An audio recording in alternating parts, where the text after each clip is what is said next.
નમસ્કાર ખેડૂત મિત્રો, સ્વાગત છે તમારું અમારી યુટ્યુબ ચેનલમાં। તો ખેડૂત મિત્રો માટે ખુશીના સમાચાર છે કે ખેડૂત પોર્ટલ ખુલ્લું મૂકવામાં આવ્યું છે।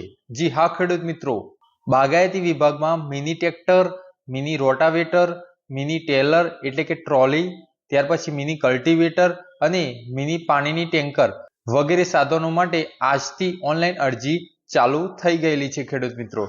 અને બીજી ખાસ વાત ખેડૂત મિત્રો, આ અરજી બહુ ઓછા સમય માટે ચાલુ કરવામાં આવેલી છે, જેથી વહેલી તકે ઓનલાઈન અરજી કરાવી લેવી। તે પહેલા ખેડૂત મિત્રો વિડીયોમાં માહિતી મેળવીએ કે અરજી ક્યાર સુધી કરી શકાશે, અરજી કરવા માટે ડોક્યુમેન્ટ શું જોઈશે, અરજી કોણ કોણ અને કયા કયા જિલ્લાના લોકો કરી શકશે, અરજી કરવા માટે શું કરવું વગેરે વિસ્તૃત માહિતી મેળવીએ। તો વિડીયોને લાસ્ટ સુધી જોજો અને ચેનલ પર જો પહેલી વાર આવ્યા હોય તો ચેનલને સબસ્ક્રાઇબ કરી દેજો।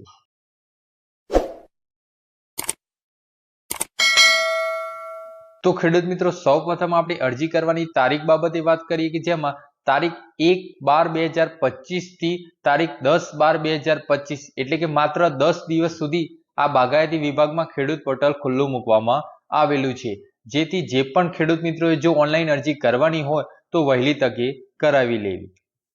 ત્યાર પછી ખેડૂત મિત્રો વાત કરીએ કે કયા કયા જિલ્લાના અને કઈ જાતિના લોકો આ ઓનલાઈન અરજી કરાવી શકે છે।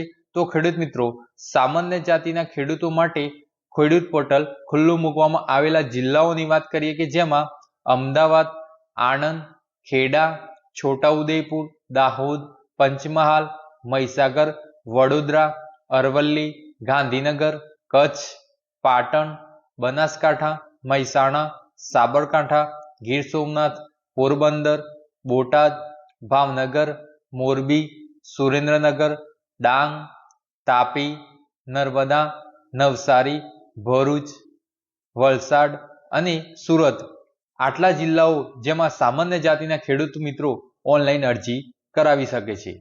ત્યાર પછી ખેડૂત મિત્રો વાત કરીએ કે જે અનુસૂચિત જનજાતિના ખેડૂત મિત્રો છે તે કયા કયા જિલ્લાના ખેડૂત મિત્રો આ ઓનલાઈન અરજી કરાવી શકે છે।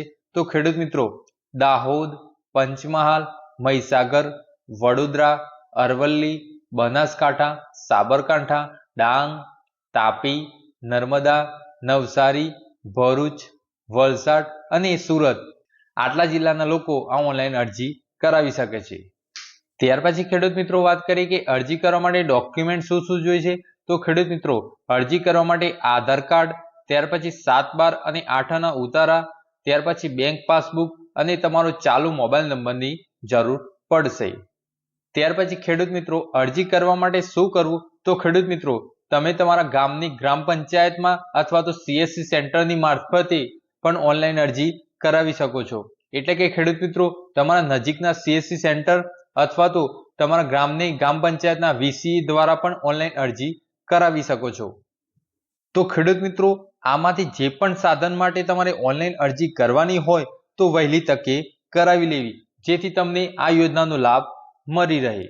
તો ખેડૂત મિત્રો આશા છે કે આ માહિતી વિશે તમને ખ્યાલ આવી ગયો હશે। જો આ માહિતી વિશે તમને ખ્યાલ આવી ગયો હોય તો અમારી યુટ્યુબ ચેનલને લાઈક અને શેર કરી દેજો, અને જો ચેનલ પર પહેલી વાર આવ્યા હોય તો ચેનલને સબસ્ક્રાઇબ કરી દેજો।